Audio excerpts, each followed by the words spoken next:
I think he had been watching for a while, but I only became aware of him on October 3rd. I lived alone in a ground floor apartment in a quiet neighborhood just outside of Portland. Everyone knew which houses gave out full-size candy bars on Halloween, and everyone walked their dogs at the same time every evening. During the day, I appreciated the wide windows facing the street from my flat. My living area felt larger, thanks to the abundance of natural light. However, when the sun began to set earlier in October, those windows took on a completely different appearance. Around 6:30 p.m., I was preparing dinner when I first spotted him, since my living room lights were on, and it was already dark outside. Anyone outside could see him perfectly, but I couldn't see out. I happened to notice a glimmer of movement when I looked toward the window. There was nothing except a figure standing motionless on the sidewalk, perhaps 20 feet from my window. With a wooden spoon in hand, I froze and stared back. The figure remained still, did not pass by in a typical pedestrian fashion, simply stood there. After what was probably only 10 seconds, but felt like a whole minute, I hurried over to the window and pulled the curtains closed. My heart was beating more forcefully than it ought to have. I reminded myself that people were always standing on sidewalks. He might have been using his phone. Perhaps he was anticipating someone. But for the remainder of the night, I kept the curtains closed. The following night, I assured myself that was acting suspiciously. I ate dinner on the couch and browsed through my phone with the curtains open. I had the sense at about 7:00 p.m. that moment when you can feel the hair on the back of your neck stand up and you know that someone is observing you. My eyes swept across the window. He was back, just standing, the same location, the same posture. This time, I may discern a few additional details. Tall, dressed in trousers and what appeared to be a dark jacket. His face was tilted toward my apartment, but the darkness and glass obscured my ability to see his features. I carefully got up and grabbed my phone while maintaining eye contact with the window. He had left by the time I had unlocked it. There was nobody on the sidewalk. I approached the window and looked out, scanning the street in both directions. Nothing. No car driving off. No one leaving. He simply disappeared. I began to experience my first genuine terror at that point, because people don't simply vanish like that. He must have either ducked into the bushes that bordered the property or moved extremely fast and purposefully out of sight. My stomach turned at the thought of either choice. I shut the blinds once more and jumped at every little noise all night long. All of a sudden, the flat felt too quiet and lonely. I switched the television on, merely for the sound. I had seen him 4 times by October 6th constantly from 6:30 to 7:30 p.m. with probably in roughly the same location, although occasionally a few feet to the left or right, continually facing my window and standing motionless. It was made worse by the fact that I had completely ceased opening my curtains after 6 p.m. determine whether or not he was present. I would imagine him standing outside in the dark, gazing at the cloth partition between us, while I sat on my couch with the curtains drawn. On October 7th, I brought it up to my co-worker. She urged that I call someone right away, but I felt foolish. Who should I call? How would I respond? On a public sidewalk, a man is standing. He was not breaking any laws. I didn't have him on my land. I wasn't in danger from him. He simply stood there and observed. Perhaps he lives close by, and that's just his habit, she suggested. Every night at the same time, some folks walk outdoors to smoke. That was what I wanted to think. Yes, I did. However, smokers are mobile. They walk at a brisk speed. They examine their phones, night after night. They don't remain motionless in front of the same window. I conducted an experiment that night. I sat in the dark of my living room, looking through a crack in the curtains, and turned off all of my lights. He would eventually pass by. He was just someone with a peculiar habit, wouldn't he? He would turn out to be nothing more than a harmless local oddity. 6:45 p.m. arrived and went. He was nowhere to be seen. I began to unwind. Perhaps he was nothing at all. Perhaps I had been putting myself through a lot. Then I noticed the motion, not on the pavement, nearer, much nearer. He was in my yard, about 10 feet from my window. half hidden by the big oak tree by the edge of the property, standing there in the dark, completely still, and although I was unable to view his face well, I was positive that he was staring at the spot where I was concealed by the curtain. He was aware that I was observing him. I dropped my phone because my hands began to shake so much. In the silence, the sound of it striking the hardwood floor felt unnaturally loud. I didn't move to pick it up, but instead of breathing, I remained motionless and watched him observe me. He retreated one step, then another, after what could have been 2 or 20 minutes. He took slow, methodical steps and didn't look back until he vanished back into the darkness beyond my yard. I didn't hear anything. Nothing, no car door, no footsteps. He simply vanished. That night, I slept with a kitchen knife on my bedside and my bedroom door shut. Not that a knife or lock would be useful, for it made me feel a little less powerless, but someone truly wanted to get in. I went outside the following day and examined the location where he had been standing. Although it didn't prove anything, the grass had a tiny compression, as if someone had been standing there for a long time. It could have come from anyone earlier. I considered relocating. I gave it some serious thought, but I couldn't afford to break my lease, which wasn't expiring until March. Besides, what if he followed me when I moved? What if he followed me when I moved? What if this was about me in particular, rather than the apartment at all? Here, at least, I was familiar with the area, knew which neighbors were often home, knew the fastest way to get to my car, and knew which doors and windows to lock. From October 9th to October 11th, I didn't see him. I felt hopeful after those 3 days. Perhaps he had grown bored. Perhaps he had been a freak who had gone on to bother other people. Perhaps my colleague was correct, and it was all some strange coincidence. Then October 12th arrived, around 5:45 p.m, when it was still light outside. I arrived home from work. Everything appeared to be typical. I prepared a sandwich for myself, got dressed comfortably, and began watching a show. The sun went down, as I had been doing at 8 p.m. I shut the blinds at 6:30. I required anything from my phone charger and my automobile. That morning, I had left it plugged into the cigarette lighter. I spent 5 minutes standing at my front door, attempting to determine whether it was worthwhile to walk outdoors. How pitiful was that? Having a fear of walking on your own driveway to your car. At last, I convinced myself to do it. It was only 20 feet or so. I would quickly leave the porch light on and return inside. Within 30 seconds. This is something I could do. The motion sensor porch light flickered on as I opened the door, lighting the driveway's walkway and the tiny concrete pad. Everything appeared safe, empty, and usual. The gravel crunched beneath my feet louder than usual in the still dark as I hurried to my car. After locking the car and retrieving the charger from the console, I turned back toward the apartment. I saw it at that moment.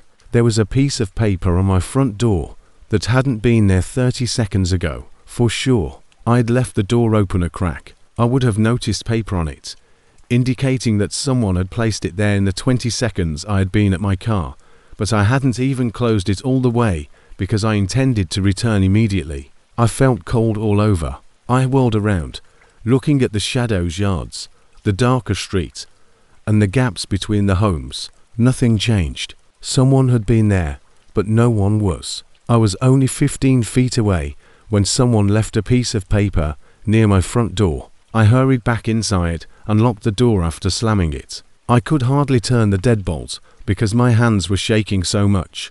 Breathing heavily, I stood with my back to the door, gazing at the piece of paper that was now pressed against the opposite side of the wood. I needed 10 minutes to summon the bravery to open the door just enough to reach for it. It was a flyer, a typical flyer for a handyman business in the area, the sort of thing that gets jammed in mailboxes and doors everywhere locality. Special for October, 20% off of all installations of home security systems. I glanced at both sides and read it 3 times. Simply a typical flyer.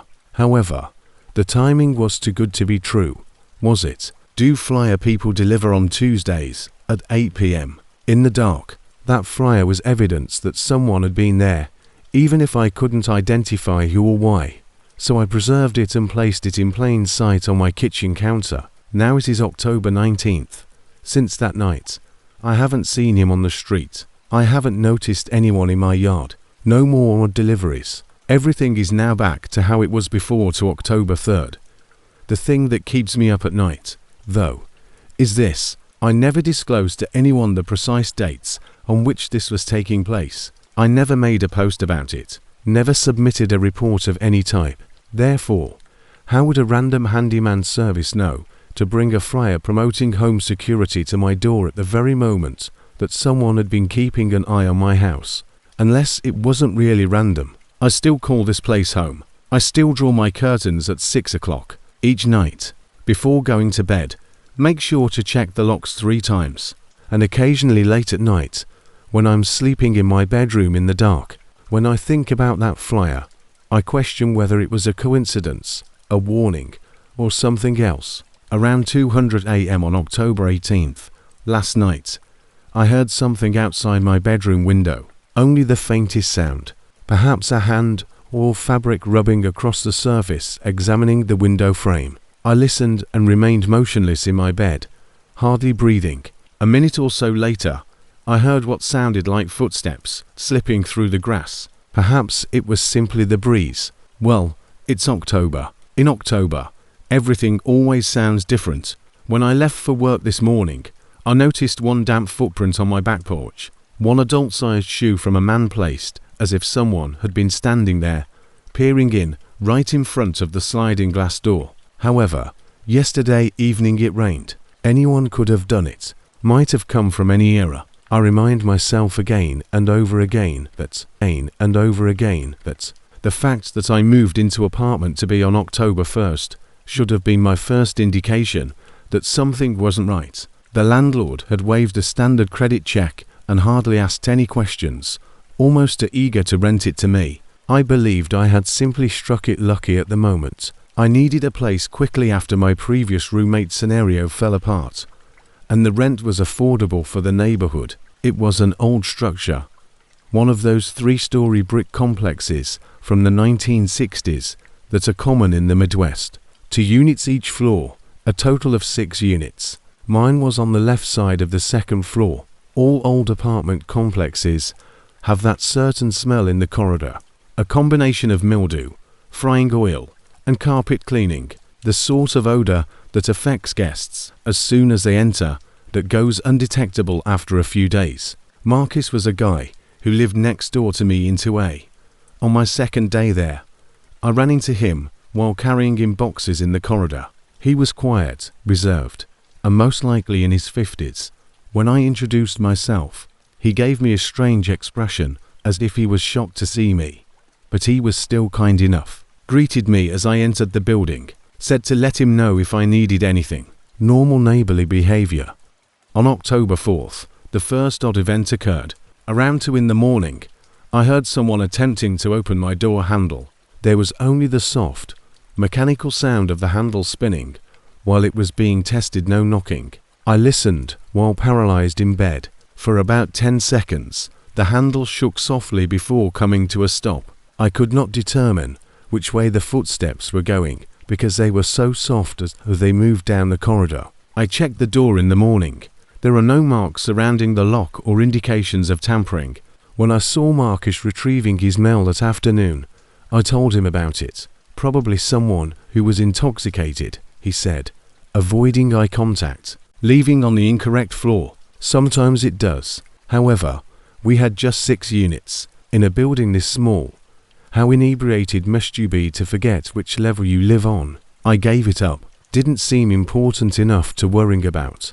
Around 6 p.m. on October 7th, I returned home from work to discover my apartment door unlocked. Not simply unlocked, perhaps an inch or so jarred. I was aware that morning that I had locked it. I have an obsession with it. It has always been. For a whole minute, I stood in the corridor, unsure of what to do.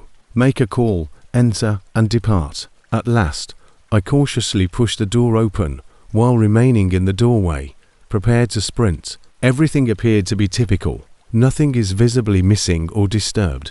The TV remains. My laptop remains where I left it on the coffee table. I took a brief tour of the entire flat. Nothing.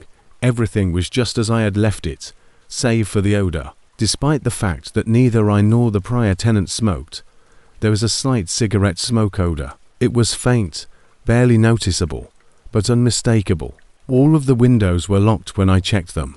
That night, I replaced my door lock, purchased a new deadbolt from the hardware shop, and did the installation myself. I felt a little better, but not a lot better. I discovered an unfamiliar coffee mug in my sink on October 10th. I live by myself. I am familiar with my own cuisine. This mug had been used recently, was basic white, and had chips on the rim. The bottom still had a brown, dried coffee ring. I must have stood looking at that for 5 minutes or more, trying to make sense of it. I knew I hadn't, but perhaps I had brought it home from work and forgotten. Not even coffee is something I consume. I tossed it aside. I didn't want my flat to have it. I had trouble sleeping that night. I couldn't stop thinking about the mug, the unlocked door, the cigarette odor, and the fact that someone was in my room while I wasn't. I saw something via my door's peephole at around 1 in the morning when I got up to fetch water. A light was present, through the fisheye lens, only a small line of it visible at the bottom edge of my vision in the corridor. It seemed as though someone was standing directly outside my door, pointing a flashlight or phone light down. It took me perhaps 10 minutes to watch via the peephole, while I stood motionless in my pitch-black apartment, gasping for air. The light on the other side of my door remained steady, unmoving and unfading. The light finally went out. Once more, I heard those gentle footsteps as they moved away. Before leaving, I waited for 20 more minutes. I went back to bed, and that night I didn't sleep at all. Marcus was in the parking lot when I saw him the following morning. I caught him opening the door of his automobile as he got inside it. My response was, "Hey, weird question. Have you noticed anyone hanging around the hallways at night or heard anything strange?" Something strange happened to his face. Something flickered that I was unable to read. Odd how?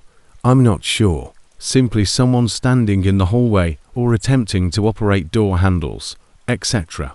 His hand remained on his car door, and he was silent for a long time. His voice was lower when he finally spoke. "I take it you're into B." "Yes." "Why?" "No cause. Just use caution and perhaps avoid bringing this up with the landlord."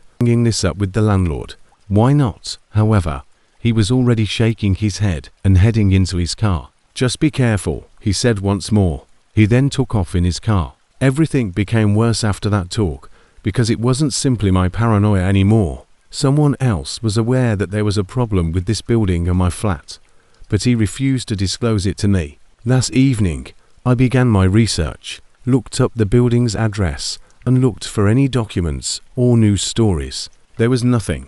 No incidents or crimes were reported. The structure was merely a structure. However, I did discover something intriguing.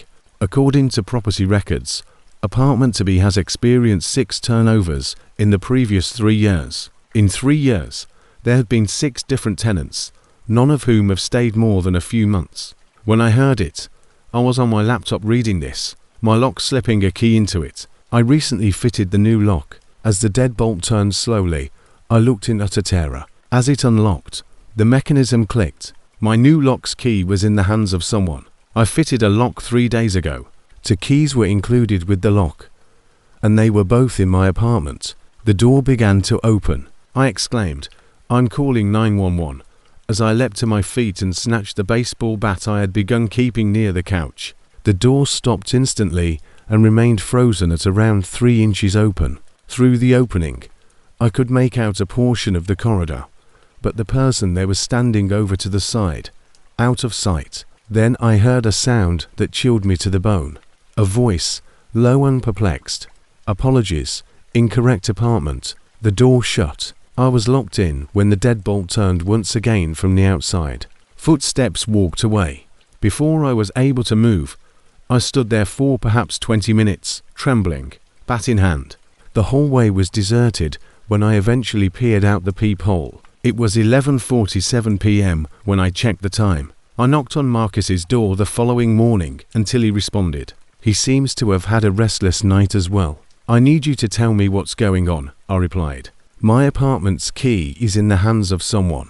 They attempted to enter last night.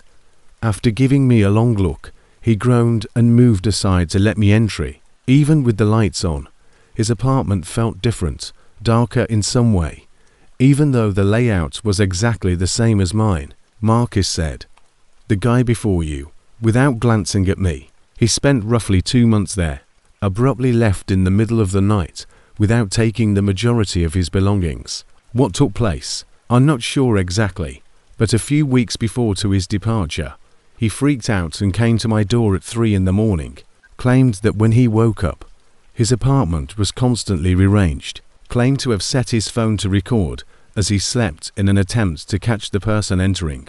At last, Marcus looked me in the eye. He played the video for me. At night, someone would enter his apartment, stand there for a short while, and then depart after observing him sleep. Nightly for over a week, my mouth became parched. Did he spot the person? There was only a figure in the too dark video. Here's the problem, though. He paused. The man claimed that one night he kept his eyes slightly open while pretending to be asleep. He claimed that the person who entered the flat went through it as if they lived there, and this was seen through his eyelashes. Searched the closets, opened the refrigerator, and looked in the bathroom. That they believed it was still their place or that they were searching for something. What do you say? That flat may still be occupied by someone else, and I don't believe the landlord told you everything about it. I breached my contract when I moved out on October 18th, but I didn't worry about forfeiting the deposit. When I gave notice, the landlord appeared unsurprised, simply nodded, and stated that he would begin showing the property the next week. I can't quit thinking about this, though. I had to take the trash to the dumpster out back at midnight the night before I moved out since I was packing boxes. Someone was standing outside my apartment, as I returned inside and went down the second floor corridor. They were simply standing in the dark corridor, facing my door, their back to me. I stopped moving. The individual didn't look back, simply stood there without moving.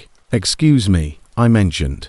They turned slowly, and I noticed that it was a woman with brown hair and weary eyes, who might have been in her 30s. She gave me a look that I'm still not sure how to explain. Sad, yet not irate or menacing. Really, really depressing. "I lived here once," she whispered quietly. I apologize if I frightened you. Sometimes I simply forget that it's no longer mine. I heard her footsteps going down to the first floor as she passed me on her way to the stairs. Here's the problem, though. The building has just 6 apartments. By then, I had met everyone. A young man lived in 1B and an older couple lived in 1A, both of which were first-floor flats. A single mother lived in 3A on the 3rd level, while 3B was empty. The woman could not have been heading to any apartment. After she departed, I lingered outside my door for a while, trying to make sense of it. After a while, I returned inside, secured the door, and completed packing. That night, I didn't get any sleep. 2 weeks have passed since I moved out. I've moved to a new location, a newer building, greater lighting, and a different area of town. Everything is normal and excellent, with the exception of last night, when I awoke around 2 in the morning to the sound of my door handle twisting. The lock is being tested by that soft metallic rattle. Additionally, I discovered a coffee mug in the sink that I didn't recognize when I looked in my kitchen this morning. The rim is cracked and plain white. I am beginning to believe that she did not tell me about apartment to be. I believe she was warning me about something very else, and I believe I may have brought it with me. Whatever it is, brought it with me. Whatever it is. In early October, I began trekking the Redwood Trail every morning. After I relocated to Northern California for employment, it became a part of my new routine, making an effort to improve my health, exercise, and head before spending the entire day at a desk. The 3-mile circle through the forest was the ideal path. It was lovely in the early morning light, when the fog was still clinging to the trees, and it wasn't too difficult. When I arrived at 6:30 a.m., there were often 2 or 3 automobiles in the parking lot. On occasion, I would spot other hikers primarily elderly people exercising in the morning, someone with a dog occasionally. Everyone nodded courteously, saying good morning, as hikers do. It seemed normal, secure, and similar to a community. It was on October 5th that I first saw him. I saw someone standing off the route, about 30 feet into the forest, simply facing my direction, while I was halfway through the circle at a point where the track winds around a huge fallen redwood. He had his hands in his pockets, and was dressed in pants and a dark green blazer. I initially believed he could have stopped to see something or be bird watching. However, I felt a prickly sensation on the back of my neck as I passed. After I had gone a little farther, I looked back, and he was still there, still facing the route, in the same stance. I dismissed it. Humans are strange. Perhaps he was anticipating someone. On October 8th, I saw him once more. This time, it was a different location, approximately a mile into the walk, close to the wooden bridge that spans the creek, standing among the trees, about 20 feet off the trail, in complete stillness, wearing the same dark green jacket and maintaining the same stance. This time, I was positive he was observing me, since I could see his head follow my movements as I got closer. I walked more quickly, maintained eye contact, and made an effort to appear assured and unconcerned. I gripped my phone in my pocket tightly. I told myself when I came home that it was most likely someone who was employed by the park service or something. Perhaps he was looking about to see if there was any damage to the trail. Reasonable explanations were offered, yet on October 10th, October 12th, and October 14th, it occurred once more, standing in the woodland, just off the track, each time in a different spot along the trail, constantly observing, never coming close, never speaking, simply standing with his hands in his pockets. Now, the dark green jacket is starting to look uncannily familiar. I made the decision to trek the trail counterclockwise on October 15th, rather than my typical clockwise path. I might not see him if I altered my routine. Perhaps he was just a hiker who happens to take rests in odd places while hiking. He wasn't stationary, because I saw him 3 times that morning in 3 separate places. He was walking along the trail through the trees, purposefully lining up where I could see him. My stomach dropped when I realized that you can't go through the woodland in silence. There are too many branches and too much undergrowth to be there waiting every time I round a corner or crossed a clearing. He had to be traveling swiftly and cautiously to pass me several times. After that, I didn't go hiking for 4 days. I promised myself that I might just go to the gym or locate another trail. However, I was also furious. Why should a jerk who wanted to play mind games force me to alter my routine? Why should he be the reason I can't have what I liked? I returned on October 20th, but I was accompanied this time. I had invited Sarah, a co-worker, to accompany me. I tried to make it seem less frightening than it actually was when I told her about the person, stated that there had been strange behavior on the trail. She was willing, claimed that she has always wanted to go trekking. He was not visible to us. Nothing the whole hike. A typical, enjoyable morning stroll through a lovely woodland. Sarah snapped pictures of the fog, discussed her plans for the weekend, and pointed out mushrooms growing on fallen logs. It was the ideal trekking experience. I began to feel foolish for being so concerned. Perhaps he was just a strange person with strange habits who had decided to bother with another trail. However, Sarah said something that chilled me to the bone as we were making our way back to our cars in the parking lot. "Isn't that the guy?" Huh. 3 spots apart from my car. She was staring at a dark green automobile. I could make out a figure sitting in the driver's seat through the windshield. Jacket, same build, dark green, with his hands on the steering wheel and his face forward. He appeared to be waiting for someone or something. I muttered, "Don't look at him," and quickly unlocked my car. "Just get in your car and leave. Should we say something?" "Maybe you just go, please." Both of us got into our vehicles. Sarah got out of the car and drove off, and I saw it in my rearview mirror. The man in the green sedan sat there without moving or starting his car. I cautiously retreated, attempting to observe his license plate, but a reflection on the plate cover blocked it out. I looked over as I passed his car on my way out of the lot. His hands were still on the wheel, and he was staring straight ahead without a word. I never returned to the trail. Began taking my morning hikes by car to a different park that was 20 minutes distant. The new trail was less remote, busier, and more open. I felt safer, although the mood wasn't as serene. It was all well for a week. I calmed down and began to believe that I had overreacted, and that the man wasn't genuinely threatening, but had simply been socially awkward or struggling with mental health concerns. Yes, we see what we want to see. Everything appears to be a threat when you're afraid. Then October 28th arrived. I was hiking in the morning as usual on my new trail, the busy one. More people than usual were there, most likely taking advantage of the fall weather before November arrived. I was enjoying the workout and buried in my thoughts when I came to a split in the road that I had never taken before. A minor route with a sign indicating overlook point 0.5 miles branched off to the right. I made the decision to look it up. The smaller track, which led up through Douglas firs to what I thought was a vista of the valley, was lovely. The trail constricted, and the woods became denser around halfway up. There had been fewer visitors this way. The trail was more overgrown and less worn, so I could tell. I heard footsteps behind me at that moment. Me. It wasn't the typical hiker sound.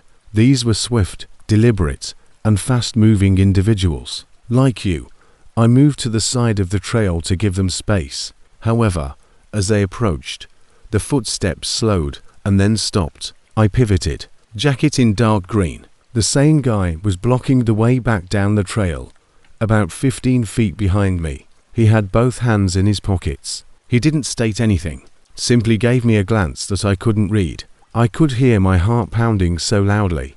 We were by ourselves. I could yell, but up here, would anyone listen?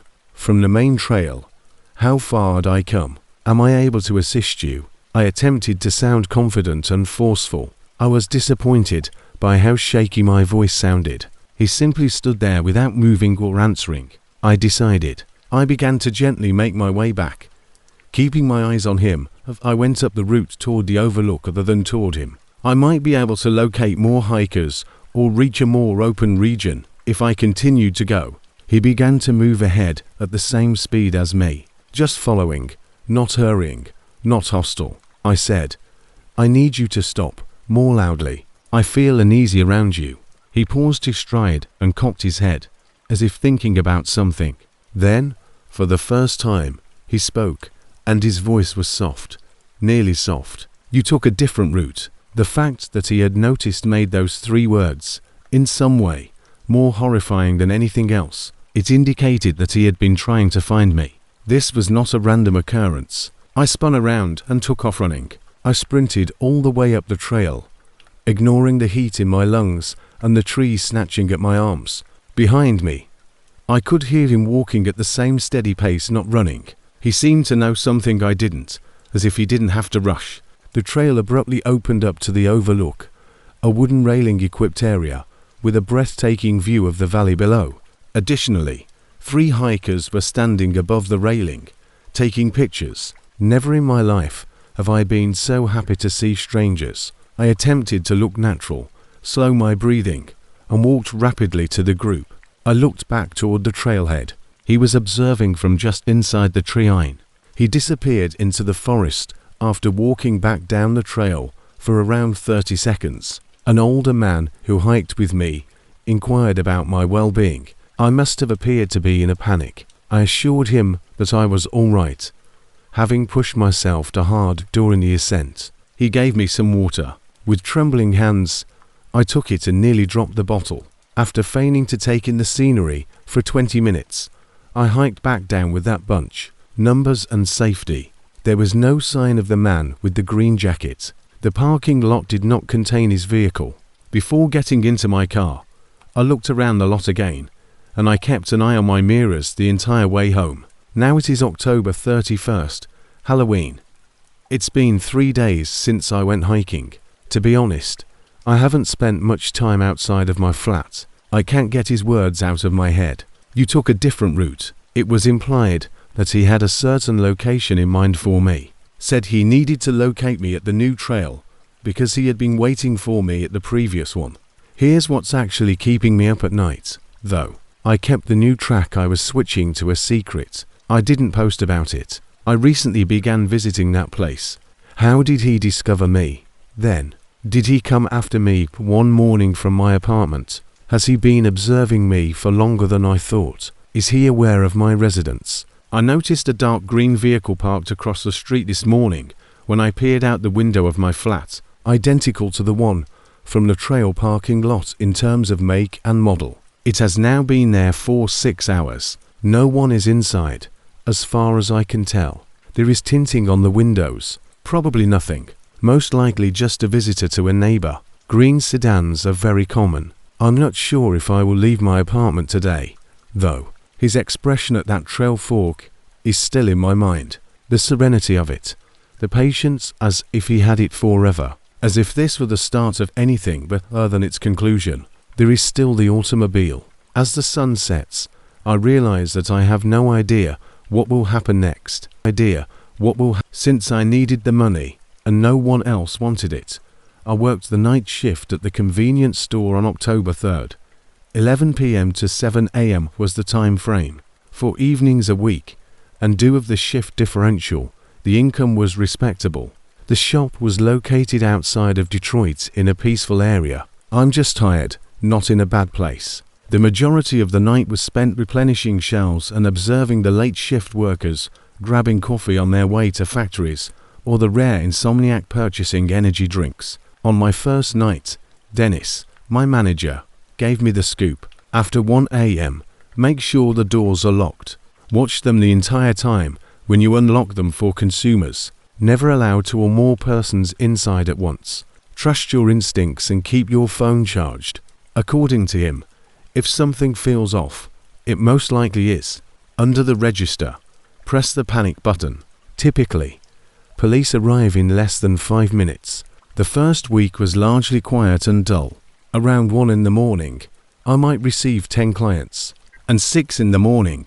While I occasionally cleaned counters or faced items, I mostly used my phone.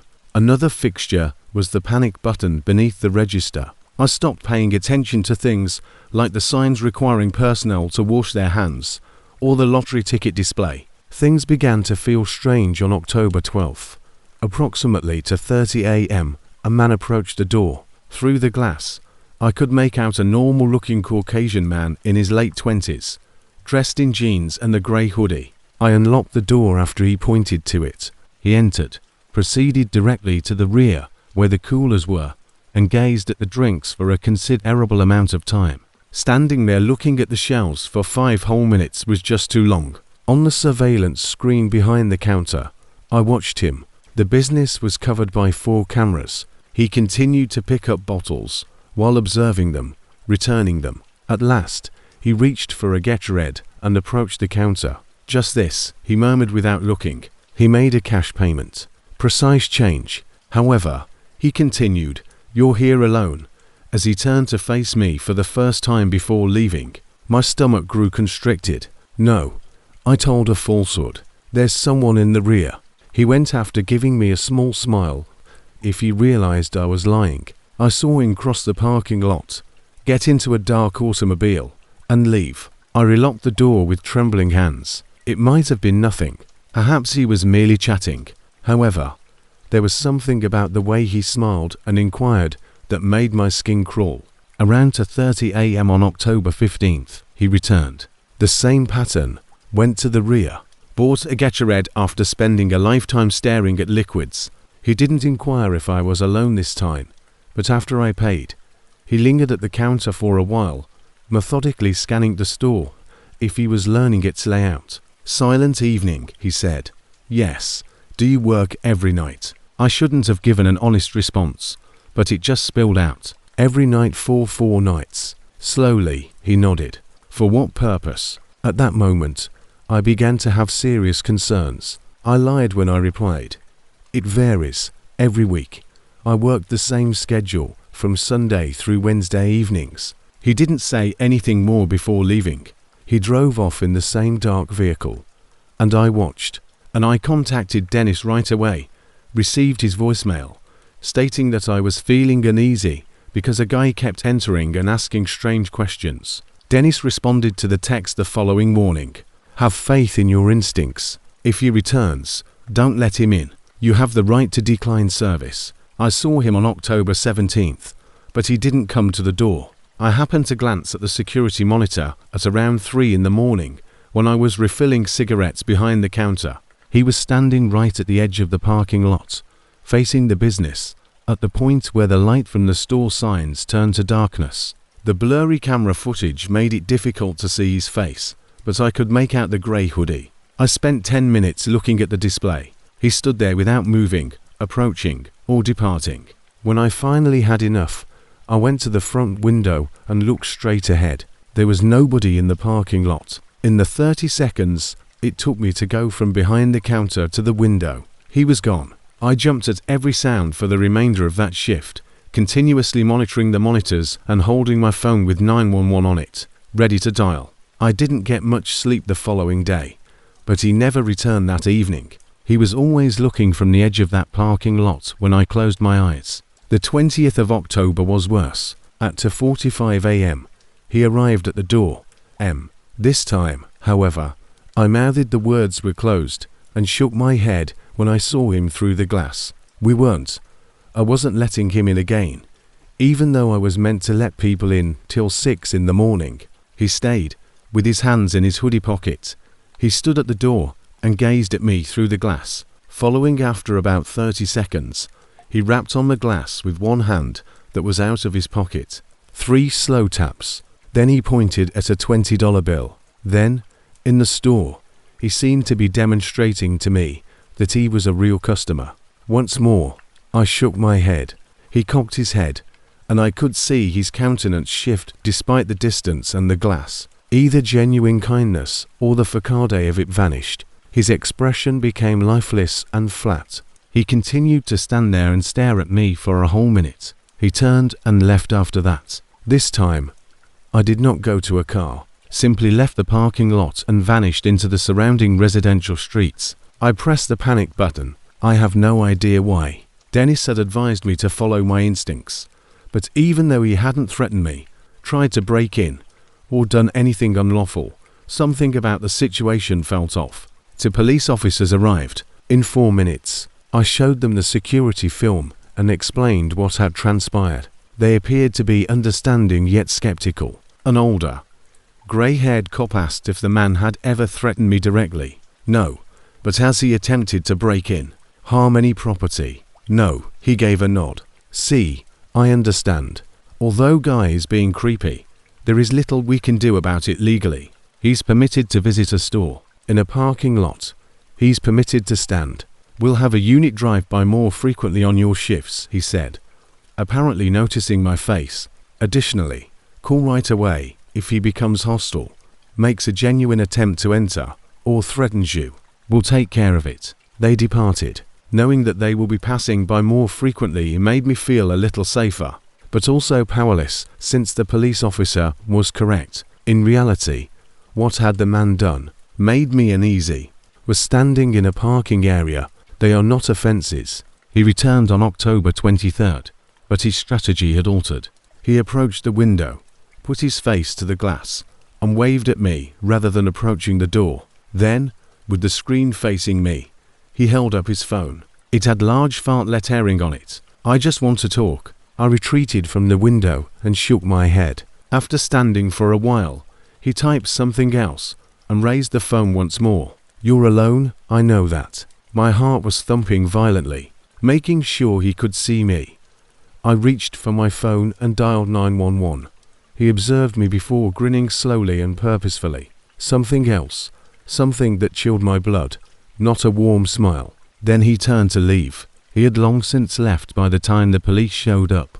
6 minutes later, they claimed they will increase patrols after taking my statement and rewatching the video. However, it was evident to me that they believed I was exaggerating. Maybe he has a crush on you and doesn't know how to talk to people. One of them actually stated, that was meant to be consoling. I requested a shift swap from Dennis. He couldn't promise anything, but he said he'd try to figure something out. Everybody desired days. No one desired evenings. My last night shift was on October 28th. Not because Dennis found someone else or because I stopped. Due to the events of that evening, approximately 1:30 a.m. the electricity was cut off. Not only in the shop, the entire block became dark. The street lights were out, as I could see through the windows. There was no traffic signal at the corner. Everything, the only light in the store, was the flashlight on my phone. Lock the door and wait for the electricity to return or for morning personnel to arrive, whichever occurred first, according to emergency regulations. I tried not to panic. I stood in the dark behind the counter and locked the door. The security system's backup battery would continue to record the cameras, but without power, I couldn't see the displays. With the exception of what I could see through the windows due to ambient moonlight and the faint beam of my phone flashlight, I was practically blind. I heard the tapping at that moment. The entrance door taps 3 times, as slowly as previously. My flashlight was aimed at the door. He stood with his hands in his pockets, his face expressionless, wearing a grey hoodie. For what seemed like an age, we gazed at one another through the glass.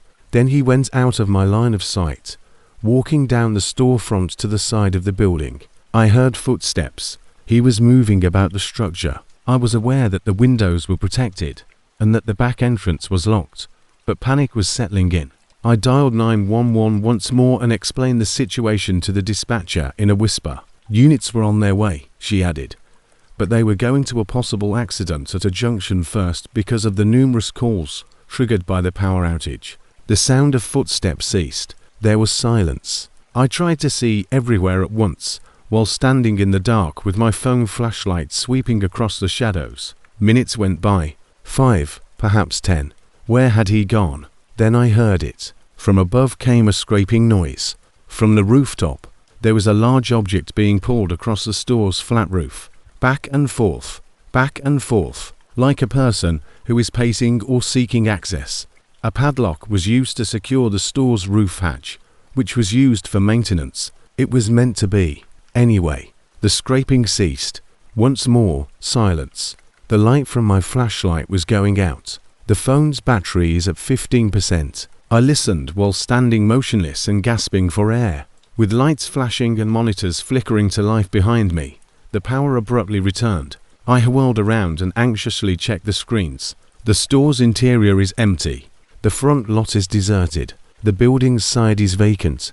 The back lot is deserted. However, a dark object was seen close to the edge, heading back toward the access ladder. On the roof camera that we had pointed at the HVAC units, I was unable to discern specifics, but there was no doubt that someone had been up there. Police showed up 10 minutes later. They inspected the roof hatch, and the surrounding area. Everything was safe. No indications of manipulation. It was probably just an animal I had heard, the officer added. A raccoon, perhaps. Raccoons frequently climb onto roofs. However, grey hoodies are not worn by raccoons. Raccoons don't stand in parking lots and watch you all night long, nor do they tap on doors in predictable ways. When Dennis arrived that morning, though I had completed my shift, I informed him that I was done working nights. I would either work days or quit. He agreed to switch me after noticing how shaken I was. 4 days have passed since then. I currently work day shifts from 2 o'clock to 10 p.m. since then. I haven't seen him. Marcus, a 6'3" former military man, is the new night person. He seems capable of taking care of himself. Given what had been going on, Dennis reasoned that it was a safer option. Here's what I can't stop, though. Contemplating. Marcus missed his 3rd consecutive shift yesterday due to illness. Declared that he would not return. Refused to explain why, despite Dennis's offer of a raise. Stated that he was finished. Look for another person. Additionally, I spotted a new recruit that I haven't yet met yesterday around 10 p.m. while I was closing and waiting for the night person to arrive. My stomach dropped when I saw something in the parking lot. At the edge of the lot, when the light turns to darkness, A dark sedan of the same make and model is parked. I didn't need to see inside, yet I couldn't. I departed before to the arrival of the next night person, didn't hold off, simply gathered my belongings and hurried to my vehicle. Whoever it is, they begin tonight. Additionally, I wonder if they will see him standing at the parking lot's edge at 2:30 in the morning. If he approaches the door, then make 3 taps. If they'll figure out what he wants before it's too late. Or if they'll make the same mistakes I did. I have no idea what he desires.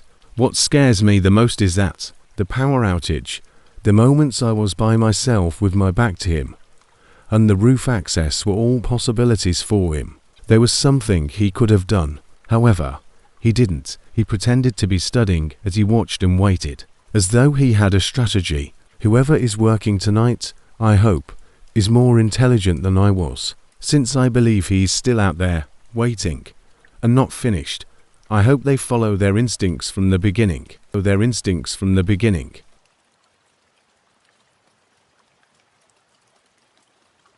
In an effort to save money on gas, I joined the carpool on October 2nd.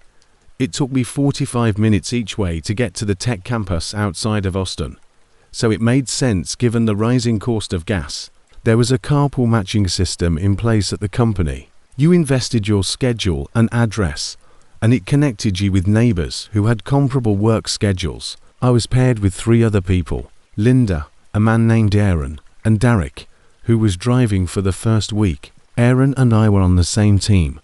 Although Derek and Linda worked in different departments, we all resided in the same suburb, just a few miles apart. It was a routine first week. Derek obeyed traffic restrictions, drove a Honda CR-V, and played an PR in a calm manner. Linda talked about her children. Aaron was relatively silent as he browsed through his phone in the rear seat. That week, Derek and I shared the front passenger seat. Normal carpooling activities. Every week, we switched up the drivers. The second week was my turn, followed by Linda's and then Aaron's. I noticed something right away when it came to Aaron's turn in the 4th week of October. His vehicle was pristine, almost unnaturally so, tidy.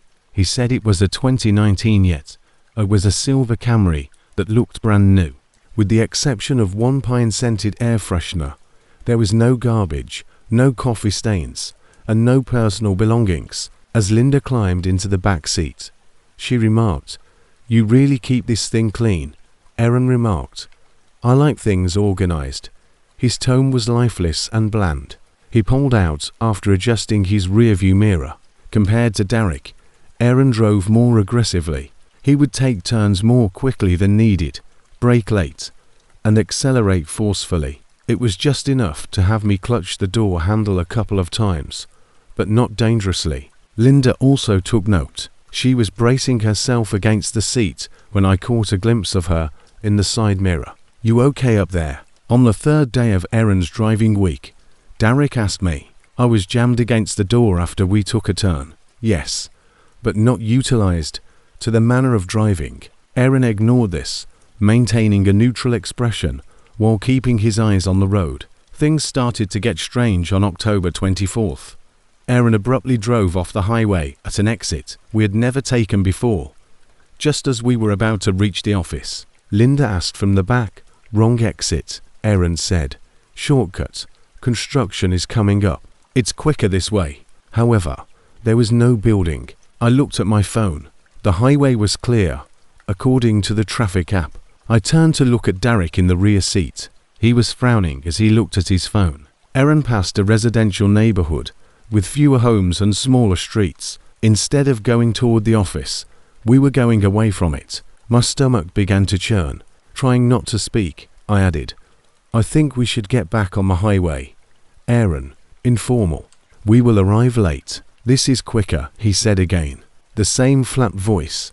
We continued to drive in quiet for 3 more minutes. Now the houses were completely gone. We were on a country road with no other cars and trees on either side. In my lap, my hand went to my phone. Derek continued in a louder voice. "Aaron, really, we need to turn around." Aaron turned into a gravel turnout after slowing down. I had a racing heart. It was this. We were with someone. we hardly knew in the middle of nowhere. Whatever this was, Aaron shifted into park and turned to face us. He still had no expression on his face. "There's a deer." He pointed to the front, and the deer, perhaps 50 feet in length, was standing in the center of the road, looking straight ahead at us. It bounded off into the trees after a bit, did not wish to strike it. "We can return now," Aaron remarked. He drove us to work after turning the car around, traveled the typical path, complete with highways. We arrived 10 minutes late.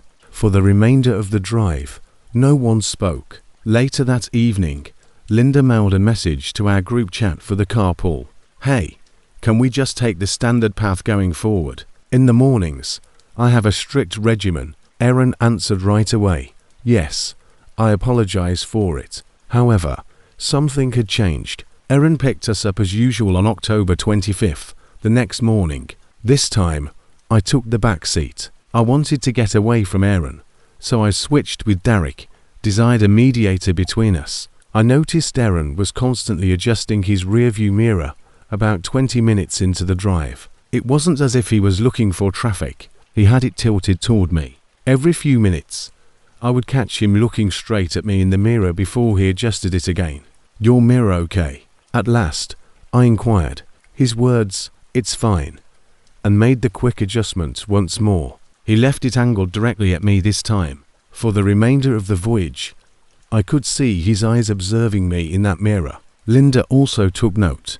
Her worried expression caught my attention as she looked between Aaron's eyes in the mirror and mine. She pulled me aside in the parking lot when we started working, saying in a low voice, "That was really uncomfortable. The mirror thing, yes, I agree that we ought to find an alternative carpool. However, if you wanted to leave a carpool, you had to go through the process again, get reassigned, and go through a waiting list. It seemed like overreacting, and it might take weeks." He had used a mirror to look at me. "It's not illegal. Perhaps he was simply one of those persons who stares at you too much. That's the case with certain folks." Aaron sent me a friend request on Facebook on October 27th. We didn't have a social media friendship. We had maintained a very professional carpool. I didn't accept or reject the request. I just let it sit there. He sent me a message on Facebook Messenger that afternoon. "You are still able to send messages even though we were not friends. They just open a folder that has been screened." I saw that my friend request was not approved. I didn't answer. After 10 minutes, together, we are carpooling. Felt that we ought to be in contact. I haven't replied yet. Displayed the messages in our group chat to Linda and Derek. Derek claimed to have received a friend request as well, but chose to ignore it. Linda claimed she'd declined hers, and Aaron had sent it again. Linda said, "That's it," throughout the conversation. "I'm finished. I'm asking a fresh carpool arrangement today." Derek concurred. I did, too. Every one of us requested to be reassigned. According to the system, processing would take 5 to 7 business days. October 28th. The energy in the car was different, yet Aaron picked us up as if nothing had happened. Tense. We didn't engage in small talk. Both Linda and Derek were using their phones. I gazed out the window. Aaron talked about halfway to work. I am aware that everyone asked for new carpools. Quiet. How was that known to him? The requests were intended to remain confidential. "It's where I work." He spoke as if he could read my thoughts. I saw the system process the requests. From the rear seat, Derek remarked, "That's a violation of privacy. Just letting you know. That wasn't necessary for you to accomplish. You could have spoken with me if there was an issue." "We're no longer comfortable," Linda replied, her voice trembling a little. "Nothing is personal." Aaron gripped the steering wheel more tightly. "What are you uncomfortable with?" "I haven't taken any action." He was correct. In theory, he hadn't gone off course, checked himself in the mirror, or added friends. On paper, none of that was dangerous, but taken as a whole, it seemed wrong. "We've been uncomfortable with you. That's enough," I responded. Aaron remained silent. It remained quiet for the remainder of the drive. He parked when we arrived at work and sat there as the three of us got out. I observed him staring straight ahead with his hands still on the wheel and his jaw tight as I closed my door. It was Friday. Aaron sent me 17 Facebook messages over the weekend. I could see the preview text even though I didn't open them. They began to apologize. If I caused discomfort to anyone, I apologize. Then perplexed. I'm not sure what I did incorrectly. Then irate. You folks are really suspicious. I was attempting to be amiable. Messages had ceased by Sunday evening. He was blocked by me. Our final week of carpooling before the reassignments went through was scheduled for Monday, October 31st, Halloween. However, Aaron failed to show up. After a 15-minute delay, Derek took us all in his vehicle. We assumed Aaron had simply stopped attending, and we were okay with that. I used it at work to find out when our new carpool allocations will be finalized. The woman I spoke with was perplexed. On Saturday, Aaron decided not to participate. He's not in the carpool program anymore, she replied. Your requests have been cancelled. Without him, the three of you can carry on together. I felt a wave of relief. He had left. The issue has been resolved. Then she uttered something that chilled me to the bone. In fact, it's strange. Additionally, he made a transfer request to your department and team. This morning, it was authorized. He begins on Tuesday. I thought I had been struck in the stomach. He will be joining my team. Yes, it appears that he specifically asked for the desk next to yours, claimed that you two got along well, and that he wanted to work with you more. She grinned without realizing.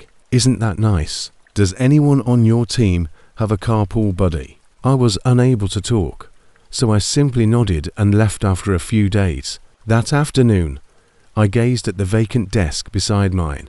The desk that would begin running errands tomorrow, sitting 3 feet away from me for 8 hours every day, 5 days a week, no longer able to flee in the car, but always present at work. I reflected on his communications, the way he had observed me in the mirror, the detour through deserted roads, and the way he had viewed private carpool requests that he shouldn't have had access to. Despite blocking him, I received one more Facebook message.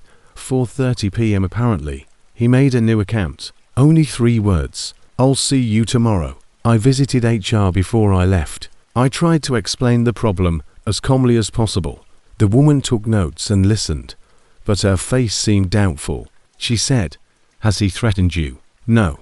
But has he made inappropriate physical contact with you, sent graphic messages, or participated in any other activity that goes against our harassment policy?" Simply put, it's the transfer, the friend requests, the observing, and the pattern of conduct. Requests for friends are not illegal, and employees are free to ask for transfers. She became a little softer. Look, I know you're uncomfortable, but we can't deny you a transfer because someone made you feel uncomfortable by carpooling and using social media. Report him right away if he does anything at work that is inappropriate, and we'll take action. I felt powerless as I walked out. All of Aaron's actions fell into this grey area, where they were improper, but not yet actionable. Unsettling, but not illegal. It is currently 11 p.m. on Halloween night. Sitting at my apartment, I'm trying to make up my mind. I could resign and get another work, but why should I? I've done nothing incorrectly. Just now, my phone buzzed. A message from an unidentified number. I'm eager to work directly with you. Even though I know that carpooling didn't work out, I anticipate spending a great deal of time with you. I've been observing you, and I have no doubt that we will make excellent companions. Let's meet at 8 a.m. Avoid being late. I gaze at the message for an extended period. I then use Google Maps satellite view to find my address. I can see my apartment building clearly. The parking lot comes into focus. In the visiting areas, a silver Camry is parked. Aaron's model is the same. Since I arrived home 3 hours ago, it has remained there. When I pulled in, I saw it, but I didn't give it any attention.